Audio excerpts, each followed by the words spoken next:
गोव्यामध्ये एक controversial question आहे. कारण गोव्यामध्ये साऊथ गोवामध्ये किंवा गोव्यामध्ये डबल ट्रेकिंगला खूप हे होतंय. डबल ट्रेकिंगवरती तुम्ही त्याच्यावरती म्हणजे प्रत्येक ह्याला डबल ट्रेकिंग असायला पाहिजे म्हणजे ये जा करायला. हे बघा, आता एक डबल ट्रॅक मलाही कळतं की त्याला विरोध असण्याचं कारण हे स्वाभाविक आहे की दक्षिण गोव्यामध्ये हिरवा चांगला गार प्रदेश आहे.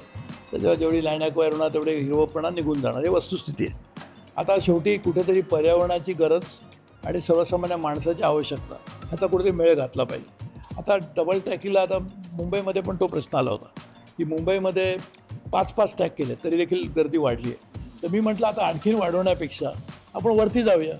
आपण एक डबल ट्रॅक करण्यापेक्षा आपण वरती जाऊन तिकडून ओव्हरहेड ट्रॅक करूया. ही पण आम्ही सुरुवात केली होती. मी ते ॲक्च्युली हरियाणामध्ये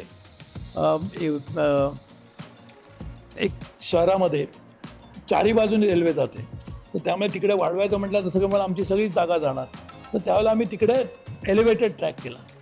तर एलिव्हेटेड ट्रॅक हे देखील त्याला एक सोल्युशन होऊ शकतं. म्हणून प्रत्येक वेळेला जमीन संपादन करण्याची गरज आहे, आपला विचार बदलायला लागेल. कारण मी पण पर्यावरणाबद्दल मला प्रचंड प्रेम आहे आणि मी पर्यावरण मंत्री पण होते 98 ते 99 सालात अटलजींच्या सरकारमध्ये. त्यामुळे मी भावना समजू शकतो.